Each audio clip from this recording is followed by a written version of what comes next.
Bonjour à tous, bonjour Eric. Salut Thierry. Au programme de cette émission, déprogrammer notre inconscient limitant, les tips d'Eric, tout savoir pour cartonner et être libre de faire ce pourquoi on est bon et même gagner de l'argent avec. Et vous pourrez gagner une séance d'accompagnement canalisé avec Eric Amblard en participant au quiz en fin d'interview. Bienvenue dans Plan Zen. Plan Zen, présenté par Thierry Penin. Eric Amblard est avec nous, genre Eric Amblard que tout le monde connaît, tu vois. Eric Amblard est avec nous. Mais en tout cas, Eric, je l'ai découvert il n'y a pas si longtemps. Et puis, j'ai dit, tiens, il mériterait d'être vraiment mis en avant ici et j'espère ailleurs. Coach connecté, parce que ça, on va voir pourquoi il est connecté. Consultant spécialiste dans l'accompagnement au développement des petites entreprises et des indépendants, et on en a tous besoin.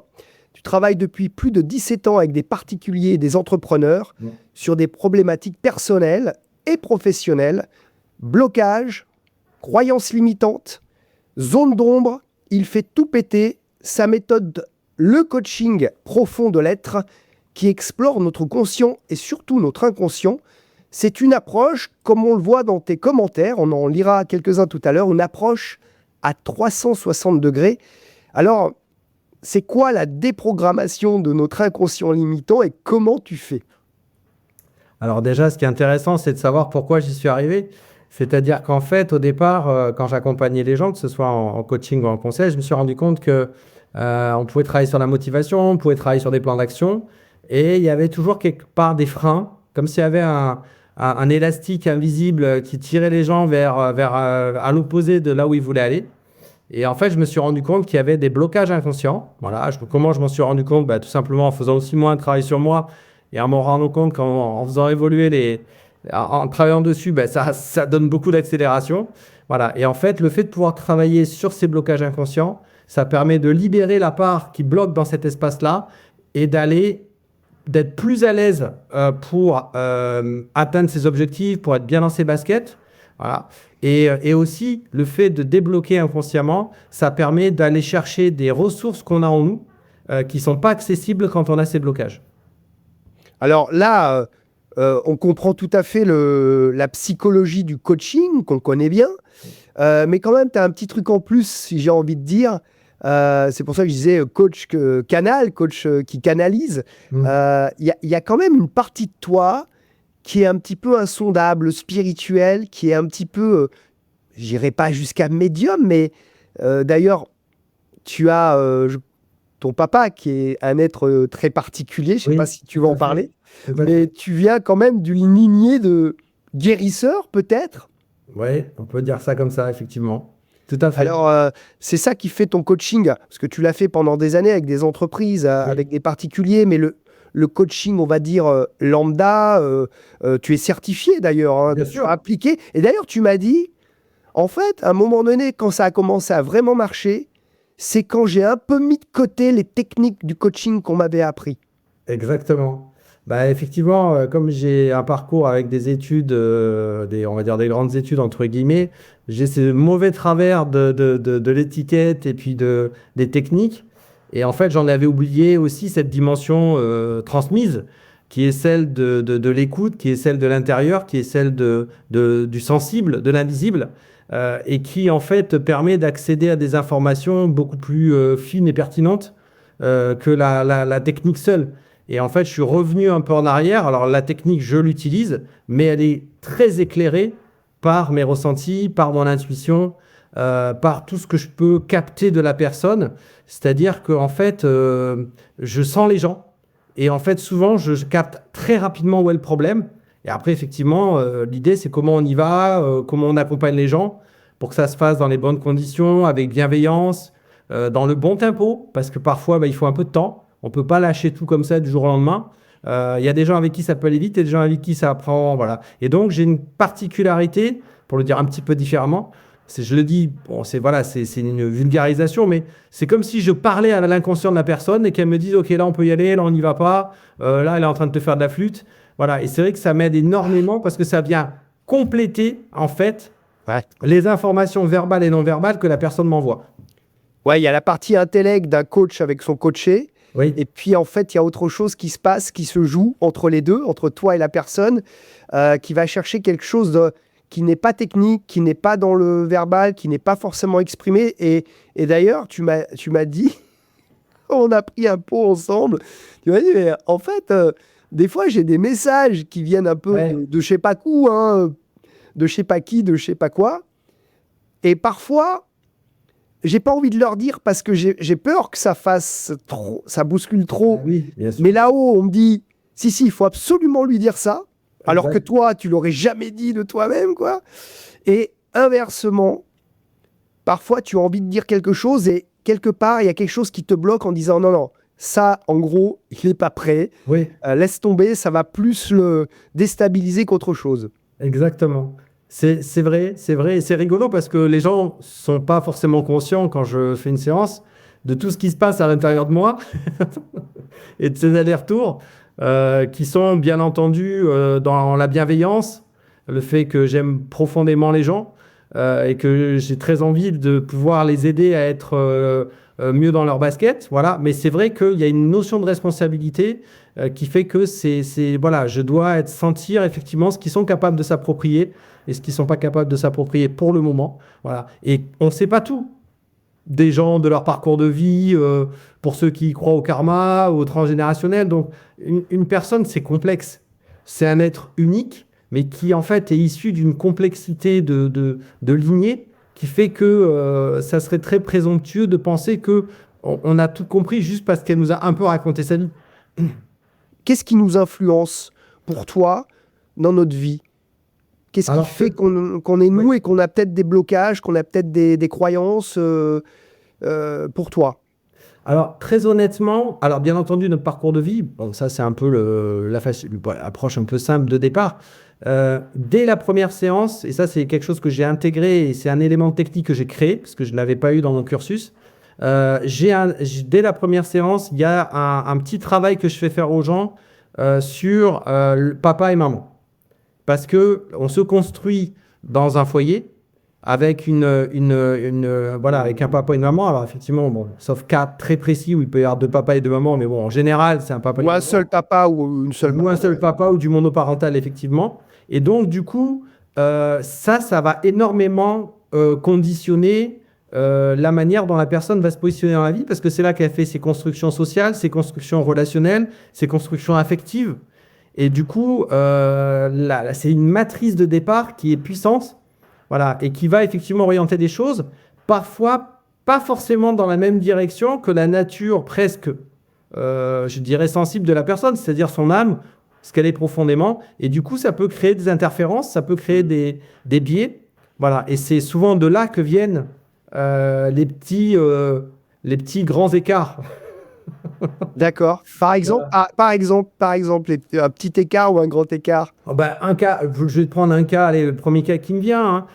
Souvent, on se projette dans les relations amoureuses en fonction de ce qu'on a vécu en termes de relations avec le sexe opposé. Donc, si on est une fille avec le papa et si on est un garçon avec la maman. Et ce qui est marrant, c'est de voir comment inconsciemment, on va reproduire le rapport qu'on a construit dans notre tête, dans cette relation, entre la relation qu'on avait avec le parent du sexe opposé et l'amour. On associe amour à ça. Exemple très concret que j'ai déjà vécu en séance, pour les filles, un papa qui va être dans la toxicité, dans la violence, qu'elle soit verbale ou physique, on peut se retrouver avec des femmes qui ont tendance à attirer, à aller chercher des hommes qui sont un peu violents dans le verbe ou physiquement. Voilà. Et du coup, parce qu'à un endroit, ça a imprimé amour égale violence. Voilà.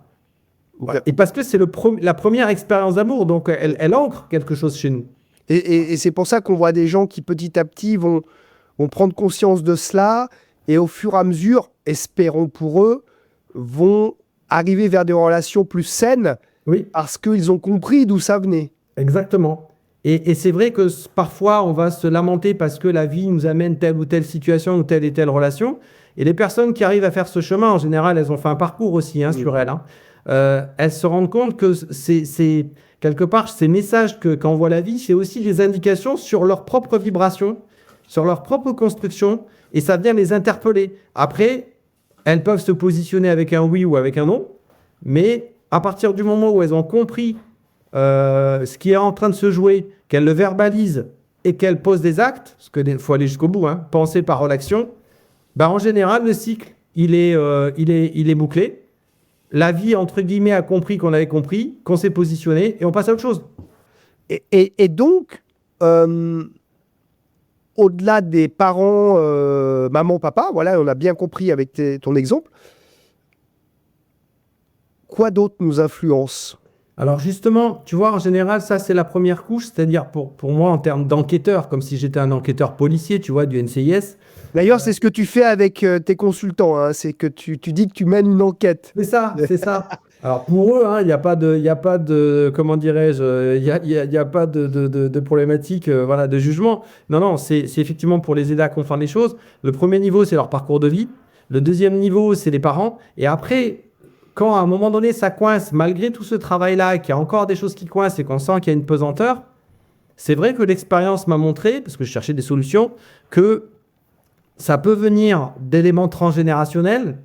Et donc là, on a reçu la patate chaude et ce qui se passe dans le champ avec les parents ne suffit pas à évacuer, entre guillemets, à se libérer de ce poids-là. Et parfois, il faut effectivement aller faire des démarches dans le transgénérationnel. Alors là, ça demande quand même des compétences spécifiques. Voilà, donc ça m'arrive de travailler avec des personnes qui sont quand il y a besoin. Quand ça se fait pas naturellement, ça m'arrive effectivement de faire le lien avec des personnes qui sont spécialisées du transgénérationnel ou de la constellation. Voilà. Ça peut être aussi, pour ceux qui y croient, alors c'est pareil, il faut que les gens soient à l'aise, il peut y avoir des éléments karmiques, des vies antérieures, si on y croit. Et là aussi, ça peut influencer. De mon expérience, c'est quand même moins le cas, mais c'est plutôt le transgénérationnel qui est quand même assez prégnant. Voilà. Ouais, on dit souvent qu'on porte l'énergie de nos grands-parents, de nos arrière-grands-parents, qu'il y a des choses qui n'ont pas été résolues ou qui ont été vécues, et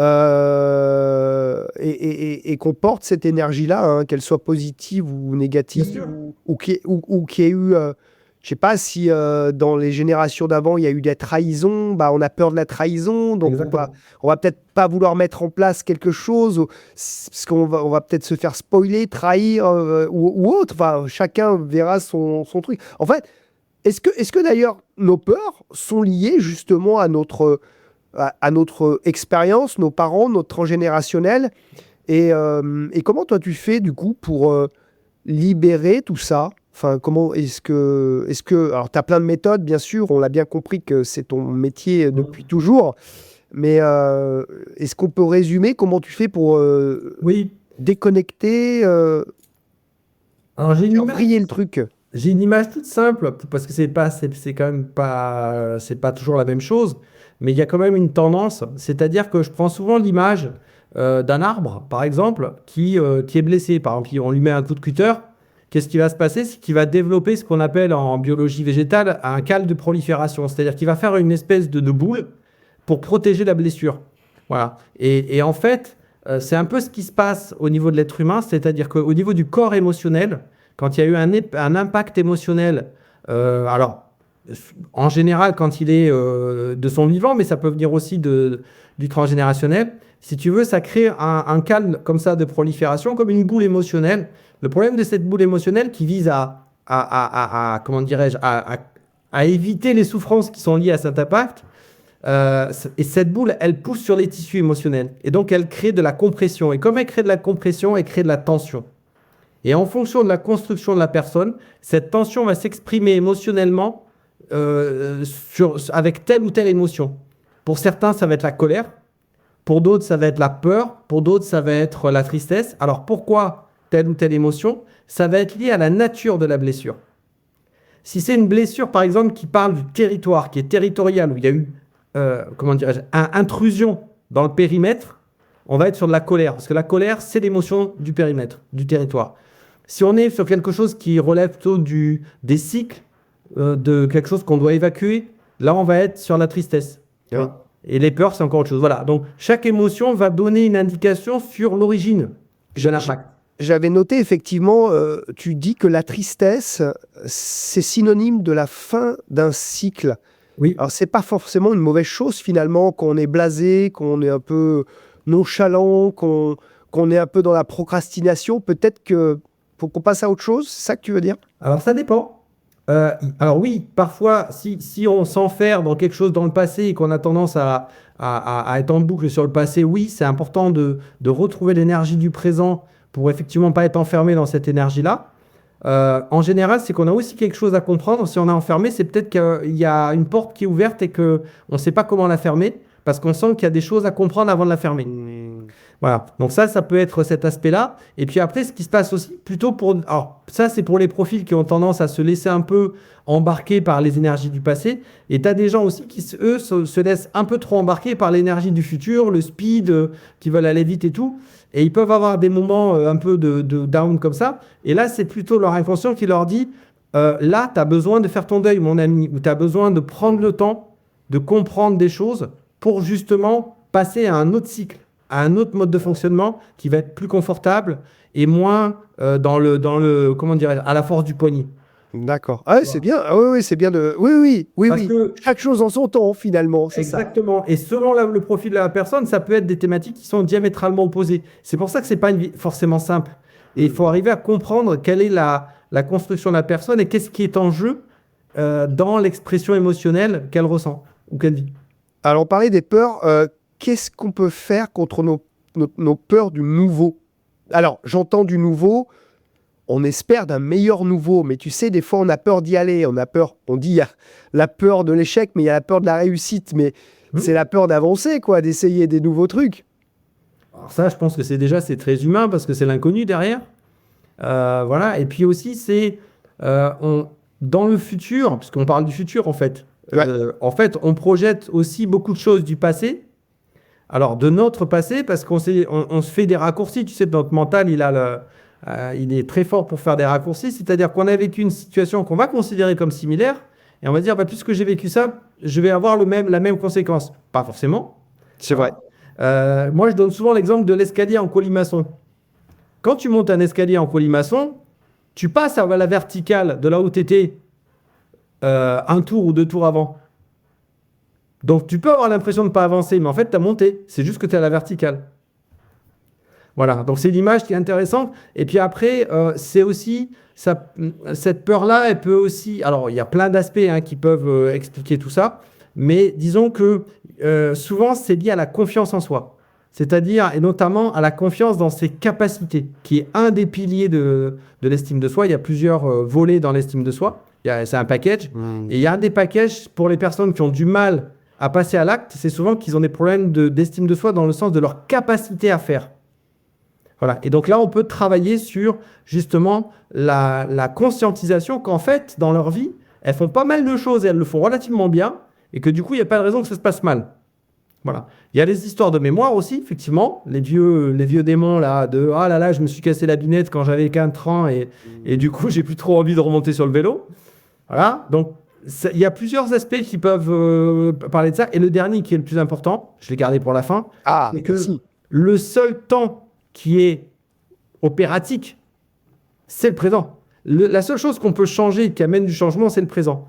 Voilà. Le passé, il sert de référence à comprendre des choses. Le futur, il n'existe pas. Donc, c'est réglé. Et donc, là où on a des choses à faire et on a des choses à enclencher, c'est le présent. Voilà. Et donc, c'est important de ne pas trop se balader entre le passé et le futur et d'arriver à un moment donné à se dire, OK, je suis dans le présent et j'y vais petit à petit parce que souvent, ce qui se passe, c'est que on se fixe des super objectifs très hauts inconsciemment pour être sûr de ne pas les atteindre. Ah bon? Eh oui. Oui, tu parlais de la peur de la réussite. Voilà. Et en fait, ça, si tu veux, c'est un système de croyance. C'est-à-dire que comme on a instauré, par exemple, la croyance qu'on n'était pas capable, on revient sur la capacité, qu'on n'y arriverait pas, parce qu'on a eu des petites voix autour de nous qui nous ont dit « tu es incapable, tu n'y arriveras jamais, à la maison, à l'école, au sport, etc. » Mais en fait, à un moment donné, on ancre tout ça.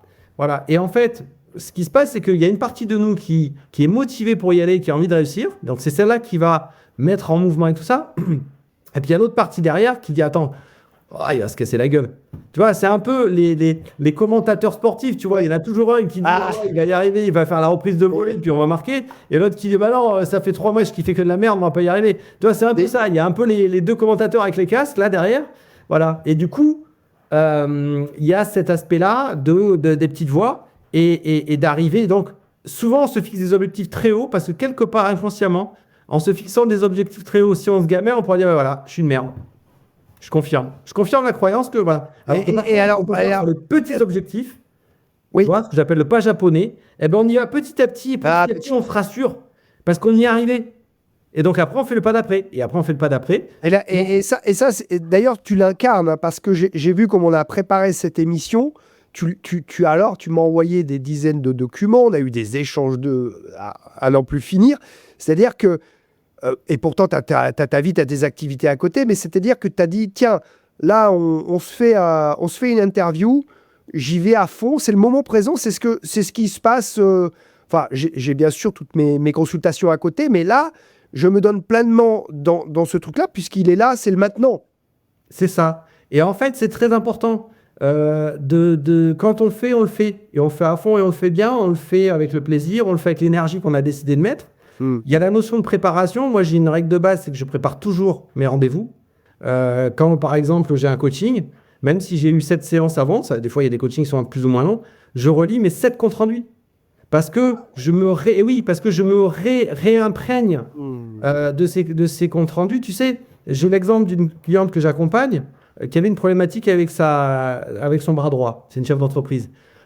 Sur le premier rendez-vous, elle me parle de sa maman. Elle utilise un mot, c'est bizarre qu'elle utilise ce mot-là, un mot qui est quand même assez particulier. Et 2-3 séances après, elle me parle de sa collaboratrice avec qui ça coinçait un peu. Elle utilise le même mot. Si j'avais pas relu les comptes rendus, j'aurais pas, et puis je l'avais mis en rouge dans mon compte rendu, bizarre ce mot. Paf, elle me le ressort, j'ai dit ok, j'ai compris le lien. En fait, ce qui pose problème dans la relation avec sa collaboratrice, c'est qu'il y a inconsciemment un transfert entre sa mère et elle. Voilà, et on a travaillé là-dessus. On n'a pas fait de management, parce qu'au départ, elle voulait que je lui fasse une formation en management, et moi je lui ai dit, ça vous servira à rien. Voilà, et en fait, rien qu'en détricotant cette histoire qui lui appartenait à elle, ça a recadré la relation avec sa collaboratrice et les choses se sont remises en place. D'accord. Oui, non, mais... Donc tu es dans l'instant... parce qu'il y a des gens qui vont faire l'inverse. C'est-à-dire qu'ils vont se dire... il y a des acteurs qui ne revoient pas leur film, quoi. C'est-à-dire qu'ils tournent et ils ne revoient... alors peut-être c'est la peur de se voir, la peur de ne pas s'apprécier, mais...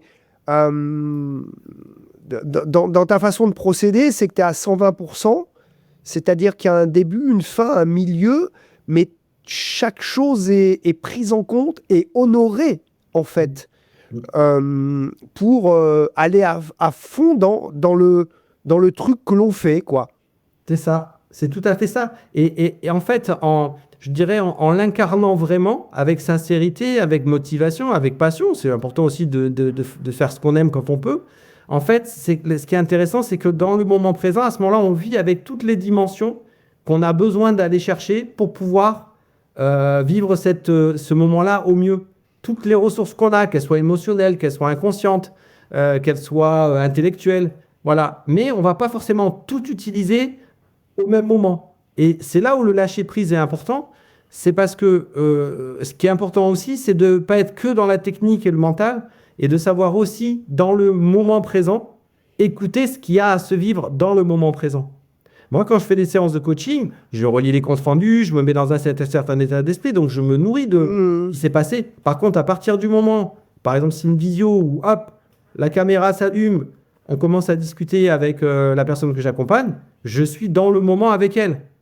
Et je me laisse porter par le moment. Et il y a des fois, j'avais prévu de faire un truc et on fait carrément autre chose. Mais oui, ça c'est le côté impro, mais très bien, c'est rassurant aussi. Alors, sauf si c'est une bidouille de la personne pour éviter d'aller, qu'on en a jeté un petit peu l'œil sur le truc. Mais là aussi, c'est une stratégie de sabotage qu'on connaît, les coachs en général, voilà, qui s'appelle le coup de la bécasse.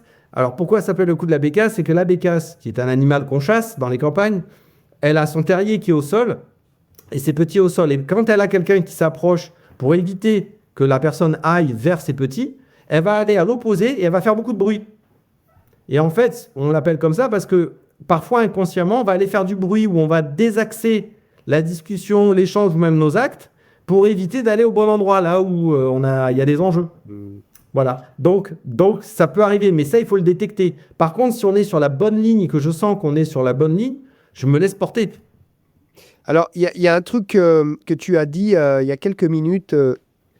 Tu disais, quand on peut faire ce qu'on fait par passion, c'est super. C'est-à-dire que certaines personnes sont obligées de faire, on va dire, un job alimentaire. Et tu disais, en gros, parfois, c'est bien quand, en plus, on peut faire ce qu'on fait par passion. Et tu notes dans tes fiches, dans tes plaquettes, nous recevons de la vie selon notre vibration et non notre volonté. Et j'aime beaucoup cela, j'aime beaucoup ce concept de dire, voilà, on fait ce qu'on peut et pas ce qu'on veut. C'est-à-dire qu'on fait, c'est pas ce qu'on peut, genre, ouais, tu fais ce que tu peux. C'est, voilà, j'ai l'énergie de faire des interviews, alors c'est super, je l'ai fait. Mais si je voulais faire des interviews alors que je n'étais pas fait pour ça, que je savais pas bien parler, que j'étais un peu timide, même si je voulais, ça serait peut-être pas une bonne chose, quoi. Je pourrais me croûter, ou alors à force d'entraînement, quoi. Alors, qu'est-ce que tu peux dire de ta propre phrase? Nous recevons de la vie selon notre vibration et non de notre volonté. Alors déjà, ce qu'il faut savoir, c'est que cette phrase-là, la première fois que je l'ai entendue, elle n'était pas formulée comme ça, mais c'est ma prof de coaching qui nous l'a envoyée. Et ce qui est rigolo, parce qu'il faut de l'humilité dans ce métier aussi, c'est que j'ai beaucoup ri quand elle l'a envoyé à l'époque. Voilà. Et parce que je trouvais que ça allait un peu loin, en fait, même si, parce qu'on évolue en tant que coach ça aussi. Hein. Et c'est vrai que ça résonnait quand même en moi. Et le cheminement que j'ai fait sur moi, dans un premier temps, et que j'ai aussi pu voir avec les gens que j'accompagne, c'est qu'effectivement, alors ça vient effectivement de la physique quantique appliquée à la psychologie et notamment au coaching. Donc c'est quelque chose qui est assez récent. Et c'est tout à fait vrai parce que vibrer, c'est quoi? Si on le caricature, si on veut le mettre de manière un peu conceptuelle, c'est le mix, c'est la résultante entre notre volonté, ce qui est dans notre champ conscient, et ce qui est en train de se passer dans notre champ inconscient. Voilà. Si on peut le dire de manière un peu plus simple, ben, c'est un peu nos viscères, c'est un peu nos tripes. Est-ce que dans mes tripes, je suis honnête ou pas, quoi? Voilà. Est-ce que j'ai peur? Est-ce que j'y crois? Est-ce que je suis aligné avec moi-même? Voilà. Et c'est ça, en fait. La vibration, c'est ça. Et moi, je pense que la vibration, c'est pas la volonté. Parce qu'il y a des gens qui disent, ouais, la méthode Coué, c'est cool. J'ai décidé que je vais réussir. C'est pas si simple. Et c'est dur aussi parce que si on ne prend que ça, pour les personnes qui se sont vraiment donné les moyens et qui se plantent, ça peut être très, très dur. Ouais. Et c'est peut-être que juste qu'il y avait un élément dans la vibration qui manquait. Voilà. Alors, c'est jamais grave de se planter parce que c'est une expérience. Donc, on a accumulé l'expérience et on va pouvoir la valoriser aussi derrière. Parce qu'entre la personne qui a vécu une expérience et celle qui ne l'a pas vécue, ben celle qui l'a vécue, elle connaît un peu la musique maintenant. Donc, elle va pouvoir transmettre. Ouais, c'est pour ça que j'ai toujours une double lecture quand tu vois des gens qui ont réussi, peu importe le domaine, hein, personnel, professionnel, financier, et en gros, ils te donnent leur recette. Et tu te dis, ah ouais, en fait, il faut faire comme ça. Mais en fait, ça a marché avec sa méthode pour lui. C'est ça. Mais peut-être pour aucune personne d'autre, tu vois. Et parce que, surtout, je pense qu'effectivement, c'est son énergie qui a fait que... Alors oui, il n'y a pas que son énergie, hein, tu peux pas te dire, voilà, je suis... Mais il a œuvré derrière et puis il a appliqué des techniques, des méthodes où il les a même inventées. Mais s'il n'a pas comment tu as dit, les tripes, oui. Si une personne n'a pas les tripes pour faire quelque chose, il aura beau avoir toutes les techniques, pas sûr que ça fonctionne, ou alors que ça va mettre un peu de temps peut-être. Bah, c'est ça qui est beau aussi, c'est qu'il n'y a pas que de l'intellect, ou il n'y a pas que les énergies ou le plan sensible, il y a aussi le plancher des vaches. Et c'est ça qui est beau, c'est-à-dire que ce qui nourrit vraiment l'incarnation, l'évolution des êtres humains, c'est aussi ce qu'on met dans la terre, symboliquement, c'est-à-dire ce qu'on va créer, ce qu'on va faire réellement. Et ça a une grande valeur. Alors, il ne faut pas être que cartésien, il ne faut pas être que dans l'espace, mais il y a un mix des deux, et c'est ça qui est beau, c'est quand on arrive effectivement à incarner une spiritualité, à incarner quelque chose qui est de l'ordre du sensible, de l'émotionnel, du ressenti. Là, ça devient intéressant, et c'est sûrement l'exercice le plus difficile, moi je trouve. Hein. Allez, avant d'en arriver aux tips, et là il y a les conseils d'Éric Amblard, et puis le quiz pour gagner une séance avec lui, je voulais juste te faire réagir sur quelque chose que tu as écrit. Je cite... Notre inconscient, c'est tout de nous. il interagit avec les autres et la vie pour nous emmener les situations que nous avons besoin de vivre. Alors, on l'entend souvent, c'est que tu avais besoin de vivre cette situation. Qu'est-ce que tu peux dire sur cela ? Est-ce qu'on a un destin ? Est-ce qu'on doit passer par des étapes pour... pourquoi ? Alors, c'est un super sujet, c'est un sujet qui n'est pas évident. Parce que je pourrais faire du en même temps. C'est-à-dire que je pense qu'il y a des points de destinée, il y a des points de repère par lesquels peut-être on a besoin de passer. Après, entre chaque point, il y a peut-être plusieurs possibilités. Et moi, je suis très attaché à cette notion du libre arbitre de l'être humain. Parce que je trouve que c'est beau aussi de se dire qu'on a le libre arbitre d'aller là où on veut et qu'on peut choisir librement ce qui va nous rendre, ce qui va nous apporter de la lumière, ce qui va nous apporter de la joie ou ce qui va nous mettre dans des situations pas forcément sympathiques. Voilà. Avec la notion d'incarnation pour ceux qui y croient, en plus on peut se le taper sur plusieurs vies pour voir si effectivement on a bien compris, pour voir si oui ça fait ouais, je mets le doigt sur la gazinière, ah ouais ça fait mal, ouais si je refais, ah ouais ça fait encore mal, bon ok d'accord. Voilà, il y a cette notion que j'aime bien. Je pense que le divin est là pour nous aider. Alors le divin c'est aussi une part de nous, hein. On a une part d'étincelle divine pour nous accompagner, pour nous aider avec notre accord. Voilà, mais il y a aussi parfois des passages obligés, on a l'impression qu'on a été un peu tiré par la veste pour aller à tel endroit, que ce soit de manière agréable ou désagréable. Par contre, ce qui est sûr, et là c'est vraiment ce que je vois depuis des années et dans mon cheminement et dans les personnes que j'accompagne, c'est ce rapport fin qu'il y a entre l'inconscient, au sens large du terme, c'est-à-dire ce qui n'est pas dans mon champ de conscience, voilà, et la vie, les synchronicités, les situations, c'est super sympa. C'est-à-dire qu'à partir du moment où on fait comprendre à la personne que les parts qu'elle ne connaît pas d'elle-même vont pouvoir l'aider à aller chercher des situations qui lui conviennent, etc., tout en étant dans l'action. Hein. On ne se met pas dans le hamac en disant « Allez, vas-y, fais le boulot. » Ben non, ça, c'est pas ça. Mais il y a une espèce de travail combiné entre ma logique, ma raison, ce que je veux lancer, mon intuition, etc., et l'inconscient qui vient aussi nous apporter des billes complémentaires, voilà, par des voies différentes. Alors là aussi, ça dépend vraiment des gens. Ça dépend de leur construction, notamment au niveau de leur sens. Il y a des gens, ça va être par exemple par la synchronicité, par des situations. Il y en a d'autres, ça va être par les rêves. Il y en a, ça va être par les émotions, etc., par la lecture. Chacun va avoir son canal pour communiquer avec son inconscient. Et ça va permettre de mieux comprendre les rapports de cause à effet. Tu dis d'ailleurs qu'on peut écouter son inconscient, donc tu viens de le dire, peut-être en écriture automatique, peut-être dans les rêves. Et tu peux aussi poser des questions à ton inconscient, pareil, en posant des questions sur un bout de papier. Comment le faire réagir, ton inconscient ? Parce qu'on dit que notre inconscient nous parle, mais est-ce qu'on peut le stimuler ? Est-ce qu'on peut aller chercher des réponses sans que ça vienne de lui ? Bah, déjà, à partir du moment où on a envie d'échanger avec lui, déjà qu'on sait qu'il existe, parce que c'est pas toujours forcément le cas, qu'il a déjà essayé de s'exprimer comme il a pu dans certains domaines, à partir du moment où on lui dit, écoute, ok, je sais que tu es positif pour moi, que ça peut m'apporter quelque chose. C'est des gens qui en ont peur aussi. Ils ont l'impression que c'est le petit démon qui va venir leur manger les pieds. Donc, déjà, qu'ils arrivent à comprendre que c'est sécure, que c'est plus une part d'eux qui est plutôt là pour apporter du positif, pour être plus complet, plus un. Après, à partir de là, il va pouvoir commencer à s'exprimer et à trouver les canaux par lesquels il va pouvoir commencer à s'exprimer. Et après, c'est à la personne d'arriver à détecter les canaux sur lesquels il communique. Et parfois, il y a des canaux il y a plusieurs canaux qui communiquent, mais il n'y en a qu'un qu'on arrive à entendre. Par exemple, les rêves. On a fait un rêve qui est quand même super particulier.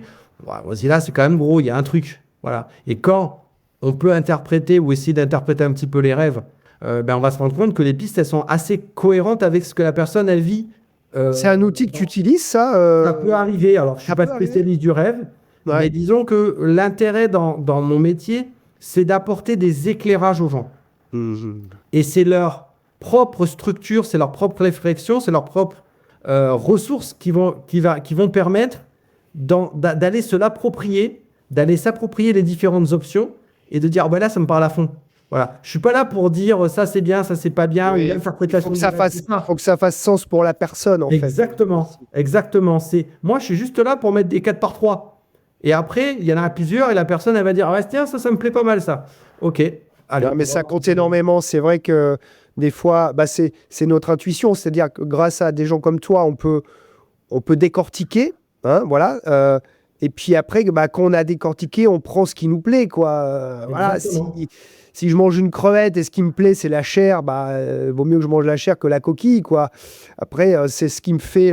Mais ça, c'est important de le suivre, hein, parce que je suis sûr que ça parle à tout le monde, ça.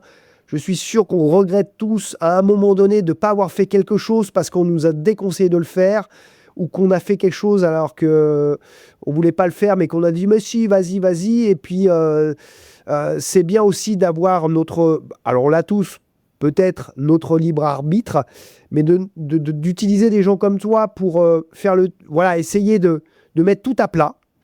Et après, de voir ce qui fait le plus sens avec tes arguments et avec notre sensation à nous, quoi. Oui.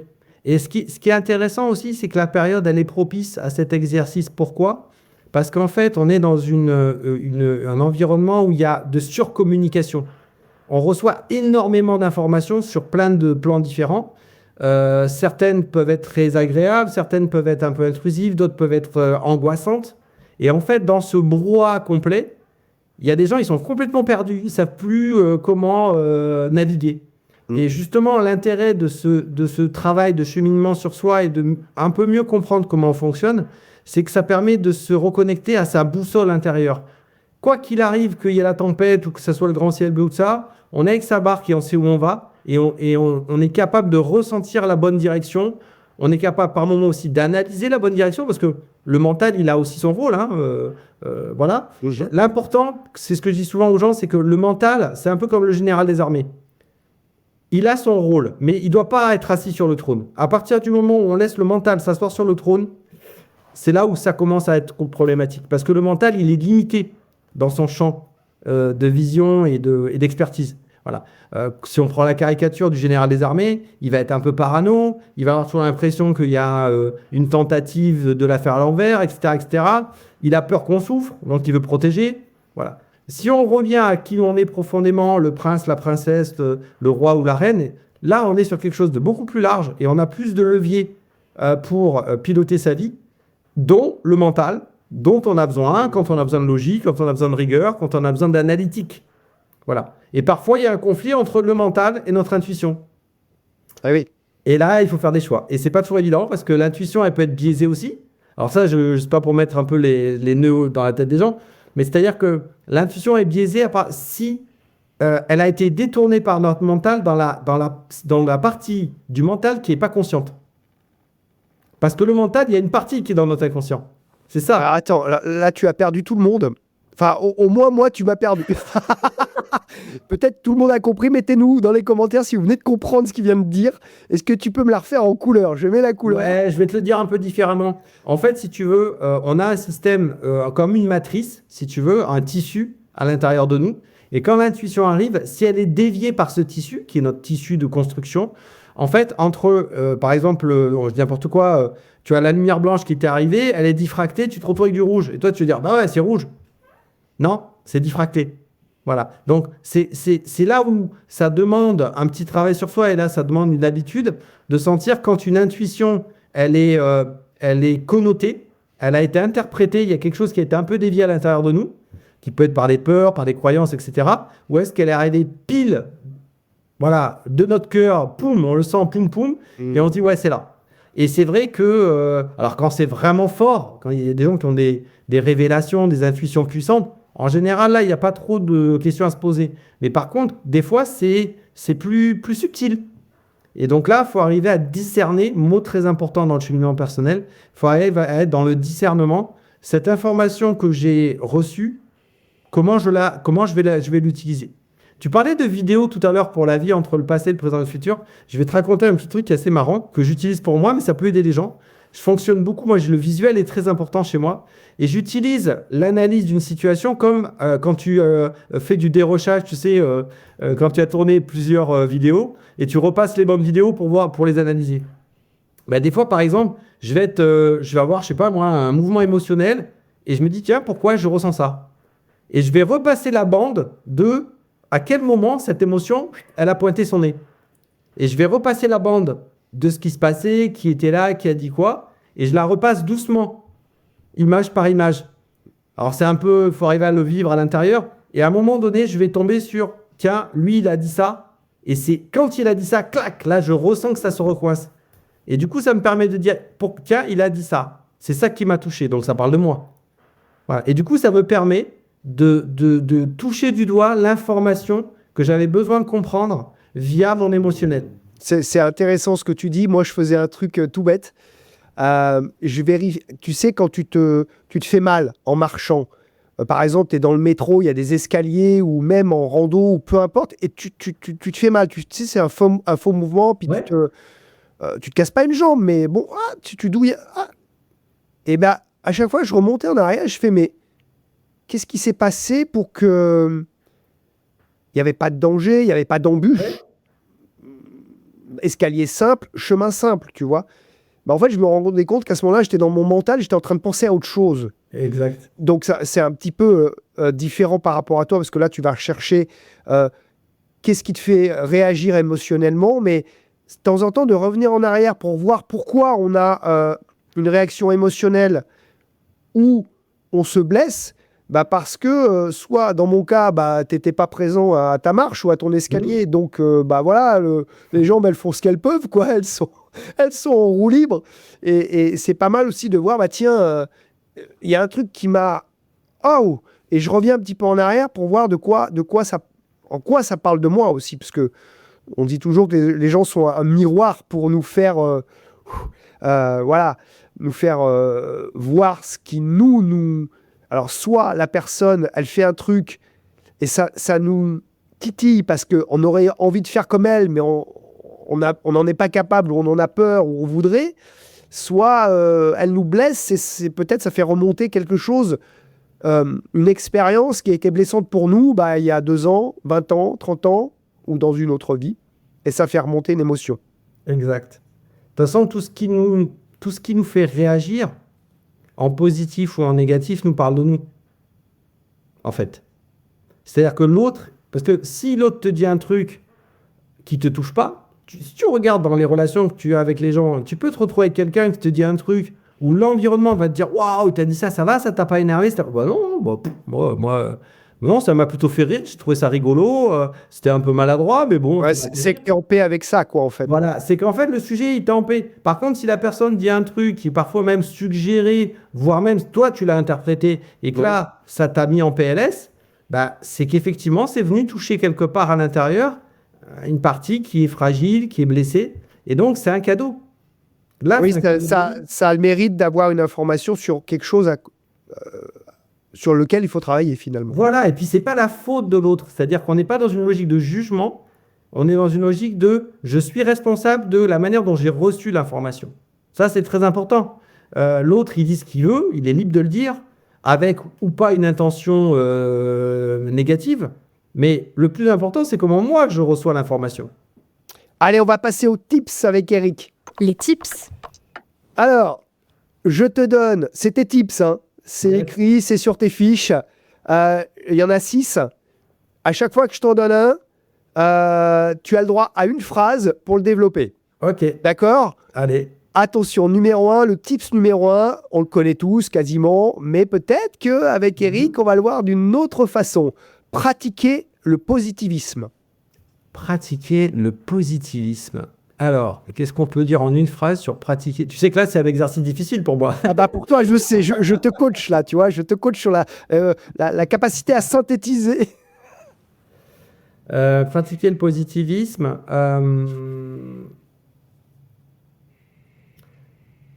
Identifier dans sa vie ce qui nous fait du bien et en mettre. J'aime écouter de la musique, je m'écoute de la musique. Et ça va alimenter le positivisme. Lâcher prise. Lâcher prise, écouter, prendre un peu de recul. Développer l'estime de soi. S'aimer. Apprendre à s'aimer, peut-être.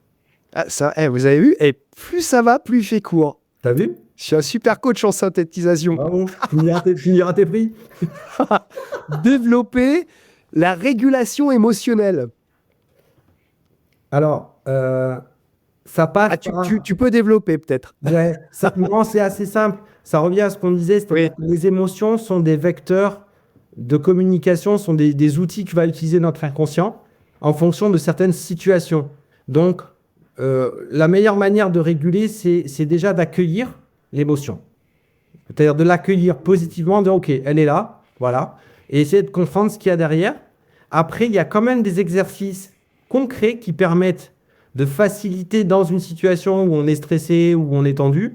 Par exemple, la respiration, faire des grandes inspirations, voilà, tout ce qui peut être cohérence cardiaque. Il y a des outils qui fonctionnent relativement bien. Sûr.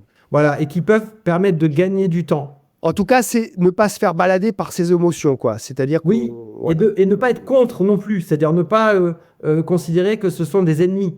En fait, déjà, si tu l'écoutes, tu vas la faire baisser parce que le but de l'émotion, si elle monte, c'est qu'elle a un truc à te dire. Ouais. C'est comme un gamin, tu sais, c'est comme les gamins quand tu as des enfants. Si tu dis, ouais, c'est ça, machin, il va te faire Beyrouth. Tu vois, tu es au téléphone avec un client, ça lui plaît pas parce qu'il voit que tu t'intéresses pas à lui, il te fait la misère. Les émotions, c'est pareil. Allez, développer la régulation émotionnelle. Je viens de le dire. Développer, ouais, c'est ça. Mais T'en avais pas assez mis, hein, c'est ça. T'avais pas remis assez de couches. Pardon. Numéro 5, savoir s'organiser et gérer son temps. Très important. Très important. Merci. Très bien, parfait. Ta réponse est parfaite. Ouais. Parce que c'est très important. Voilà. Après, oui. Alors, je dirais, premièrement, c'est arriver à fonctionner à la tâche. Voilà. Des tâches bien identifiées que j'ai à faire et savoir les placer dans le temps pour effectivement lisser son niveau de travail. Et pour ça, on va utiliser une matrice qui est simple, c'est important, urgent. Voilà. Où on va avoir des choses qui sont importantes et d'autres qui ne le sont pas, et d'autres qui sont urgentes et qui ne le sont pas. Et avec cette matrice-là, pouvoir définir ce qu'on fait de ces tâches. C'est la fameuse matrice, c'est le tableau à quatre entrées. Exactement. Voilà. Donc, est-ce que je la fais tout de suite ? Est-ce que je la mets plus tard ? Est-ce que je la délègue ? Ou à la limite, est-ce que même je le fais même pas parce que ça n'a pas d'intérêt ?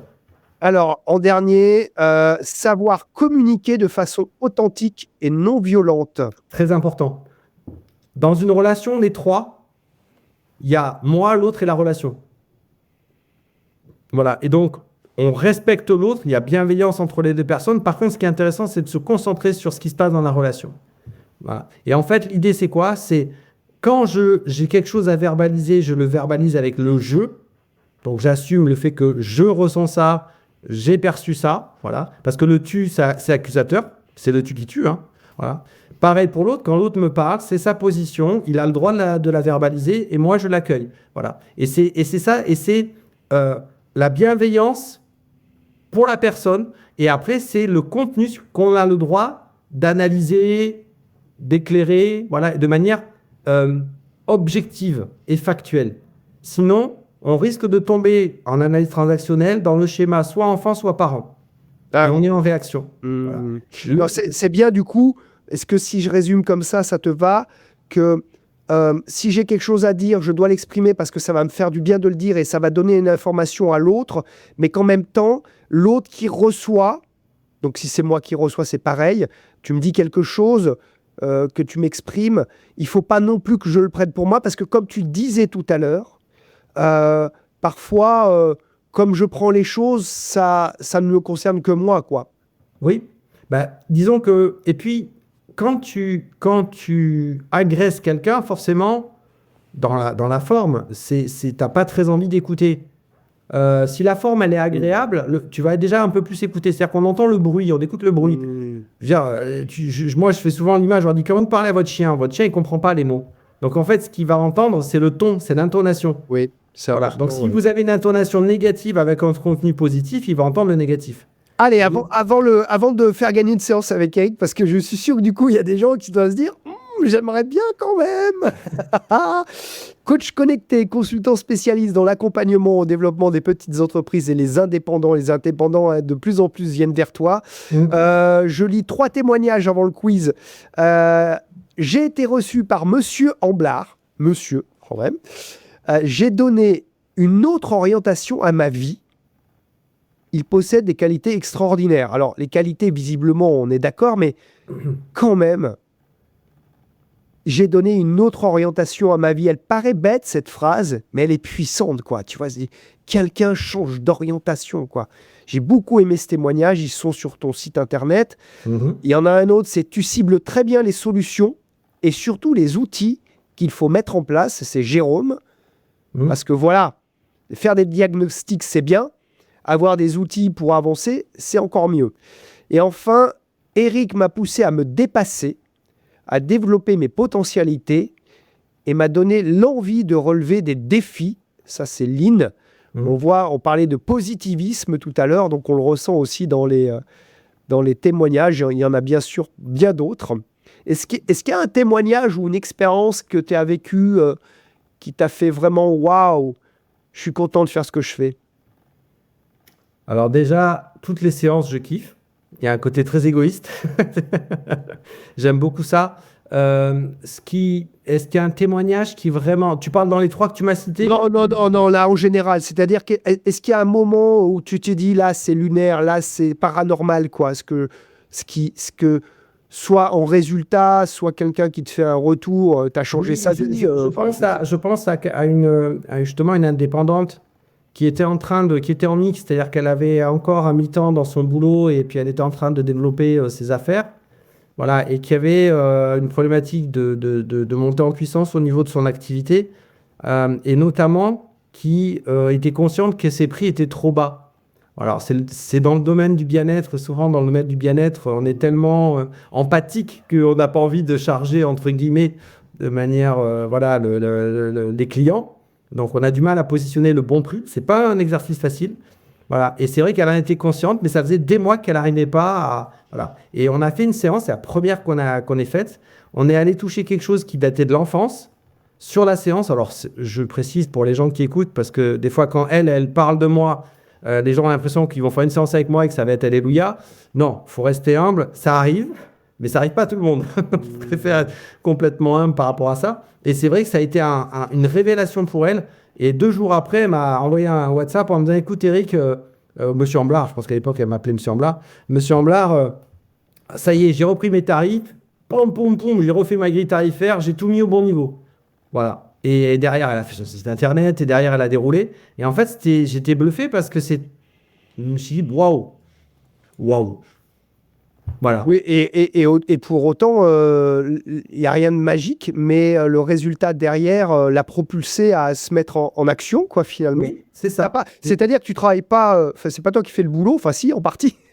Mais en fait, ce qui est beau, c'est qu'on sent que tu arrives à faire déclencher chez les autres le fait de se mettre en action. Oui, c'est vraiment cette notion des ressources internes. Ce qui est intéressant, c'est souvent au niveau de l'émotionnel. Quand l'émotionnel est bloqué, ça bloque l'accès à nos ressources. Des ressources, même des fois très opérationnelles. Hein. À partir du moment où on débloque l'émotionnel, et dans l'émotionnel, il y a aussi l'estime de soi. Donc, c'est quand même un gros sujet parce que si tu regardes en filigrane tout ce qu'on a dit sur les différents cas de figure qu'on a cités, souvent, derrière, en back-office, c'est l'estime de soi qui est un petit peu de travers. À partir du moment où on se retrouve, à partir du moment où on se dit, des fois, tu sais, les gens me disent, si vous croyez en moi, peut-être que je vais y arriver. Alors, c'est sincère quand je crois en eux, c'est parce que je le sens qu'il y a du potentiel. Hein. Si je le sens pas, selon les personnes, le potentiel, il n'est pas au même endroit. Voilà. Mais quand je le sens et je le sens à tel endroit, je leur dis que moi, voilà, de manière très subjective, je sens qu'il y a un truc à faire.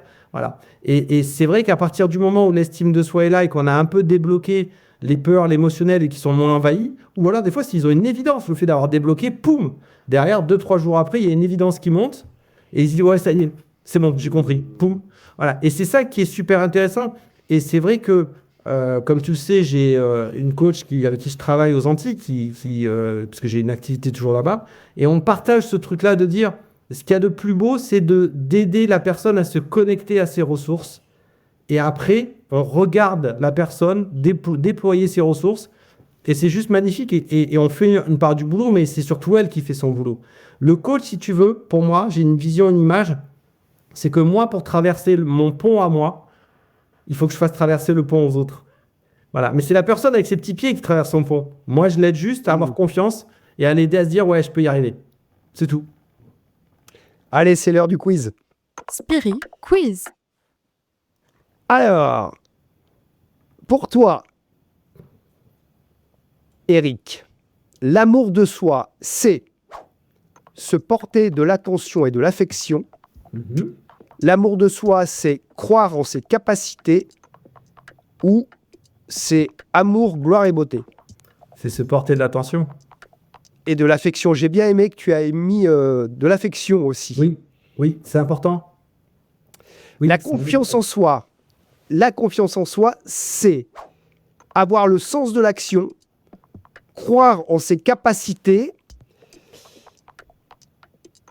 ou porter des sous-vêtements blancs. La confiance en soi. Croire en ses capacités, je pense. Oui, tu l'as dit tout à l'heure en plus. Comment nomme-t-on le jeu psychologique à 3 ? Et ça, c'est une question où ni toi ni moi nous allons répondre, car ceux qui donneront la bonne réponse dans les commentaires, eh bien, auront l'occasion d'être tirés au sort pour une séance avec Eric. Donc ça, c'est pour les commentaires. Vous mettrez la bonne réponse et on fera un tirage au sort. Ça dure 21 jours après la publication de la vidéo. Comment nomme-t-on le jeu psychologique à 3 ? À 3, j'entends persécuteur, victime, sauveur. A, le triangle de Karpman. B, le triangle des Bermudes. Ou C, le cercle des poètes disparus. Alors, comment nomme-t-on le jeu psychologique à 3, persécuteur, victime, sauveur ? Le triangle de Karpman, le triangle des Bermudes ou le cercle des poètes disparus ? Vos réponses dans les commentaires, on fera un tirage au sort pour une séance avec Eric, pour celui qui repartira. Donc, il faut écrire la bonne réponse et qu'on vous tire au sort, mais ça vaut le coup de tenter. Merci beaucoup Eric. Le mot de la fin, Ok. c'est pour Ok. toi. C'est pour moi le mot de la fin. Le mot de la fin, c'est je dirais, de s'autoriser à s'écouter, de se faire confiance et de s'ouvrir à peut-être à des aspects de nous qu'on ne connaît pas. Et tu parlais tout à l'heure des changements d'orientation professionnelle. C'est pas une obligation professionnelle ou personnelle, mais la prise de conscience de qui on est, ça vient parfois aussi déterrer des caisses d'or au niveau symbolique. Moi, je dis souvent, sous les croyances limitantes, il y a les caisses d'or. Quand on commence à piocher et qu'on découvre nos croyances limitantes, quand on les évacue, on en prend conscience et qu'elles s'évacuent, qu'on arrive à les évacuer, dessous, souvent, il y a un talent. Et le talent, c'est la caisse d'or. Voilà. Et on peut se rendre compte, au final, alors, si on y réfléchit, on le savait. Et quand on en parle avec notre environnement, ils disent souvent, mais oui, mais c'est évident, regarde. Voilà. Et c'est vrai qu'on a des petits talents. Il y a des choses qui se construisent petit à petit, à l'ombre de nous-mêmes. Et il y a un moment donné, on a la possibilité de les mettre en lumière. Et ça, c'est chouette. Voilà. Et quelle que soit la thématique, c'est chouette. Voilà. Et je dis aux gens, n'oubliez pas une chose, il y a un très beau conte qui s'appelle Le Petit Poussé. Et qu'en fait, c'est très symbolique. On met toujours des petits cailloux dans notre parcours de vie pour nous rappeler qui nous sommes et là où on doit aller.